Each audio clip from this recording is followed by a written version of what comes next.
interview questions. Could you introduce yourself, please? Assalamu alaikum. My name is Sinosi and I am here for the Qur'an teacher's interview. Thank you very much for giving me the opportunity to be interviewed for this position today. I'm married with 2 children, a boy and a girl. I'm from Egypt. I was born and raised in Dakhla City, which is a bit off the beaten track. It lies in the northwest of Egypt.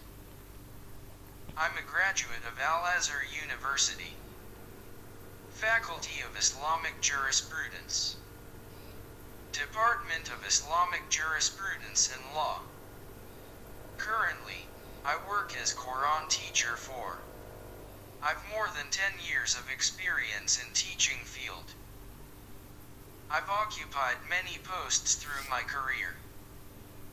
I've been promoted 4 times so far. I really like reading the Holy Quran. I'm in my early 30s. Having studied the job description, I am confident I have the skills, the qualities, and the qualifications needed to excel in this role. I am a fast learner.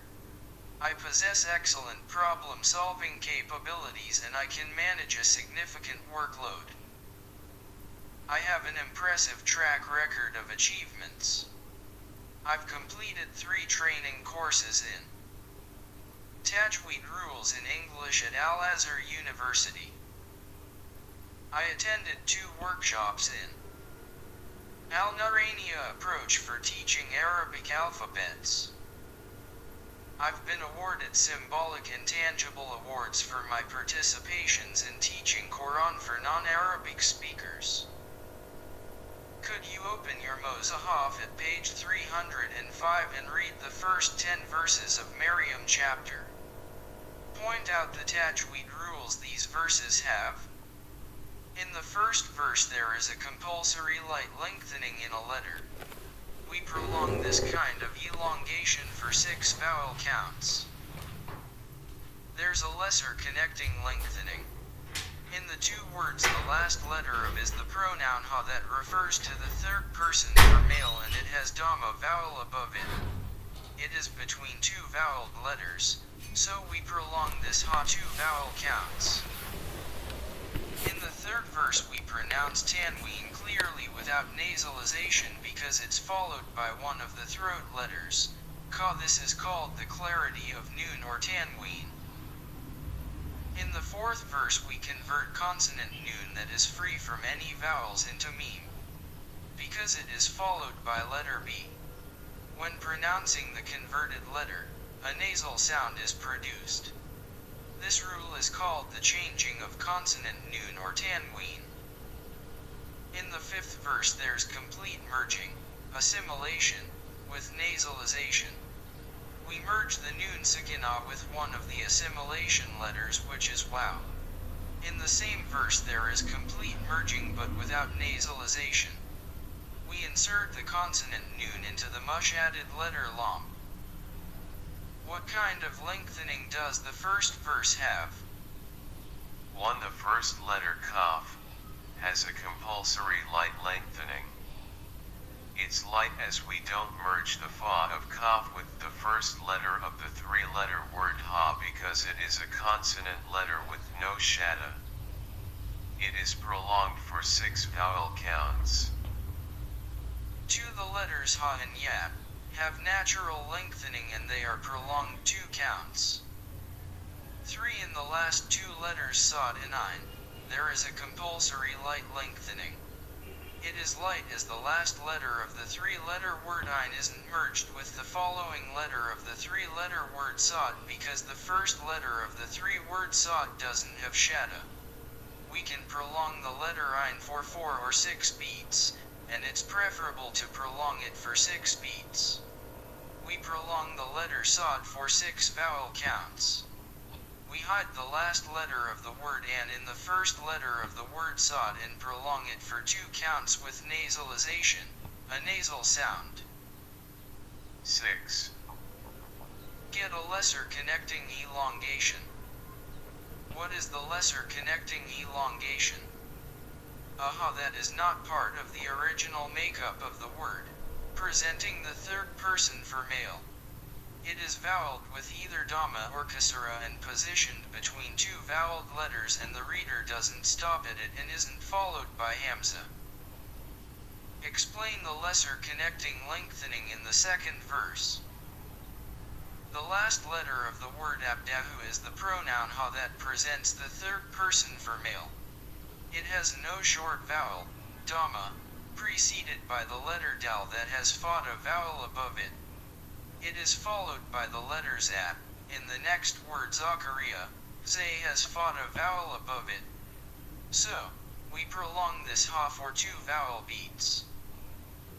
Show the difference between lesser connecting lengthening and greater connecting lengthening.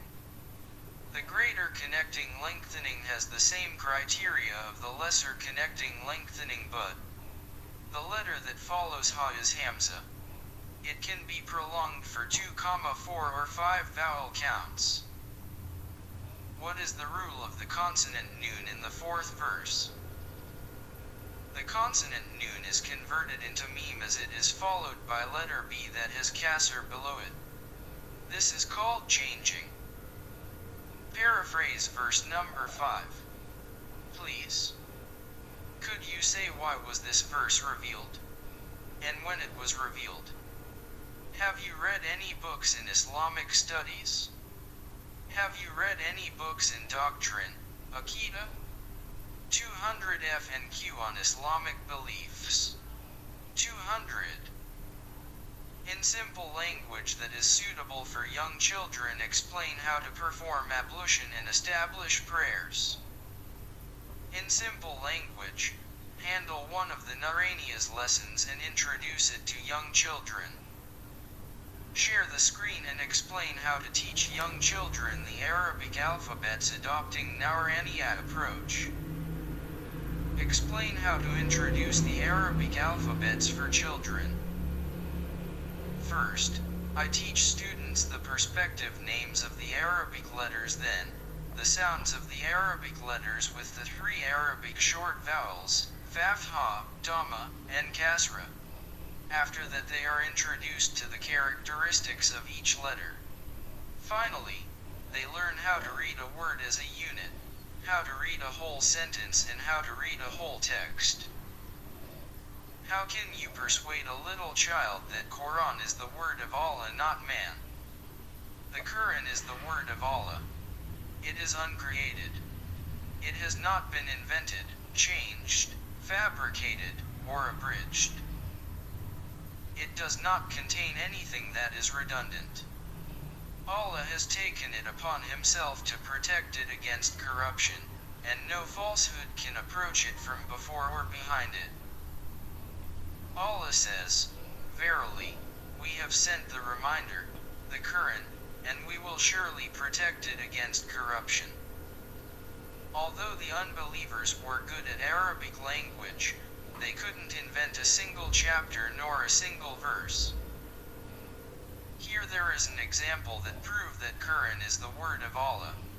Although the Prophet threatened his uncle Abu Lahab that he will burn in a fire of blazing flame, he couldn't pretend that he converted to Islam just to prove that Qur'an is mistaken. It reports matters of the unseen, both past and future, that none apart from Allah can speak of independently.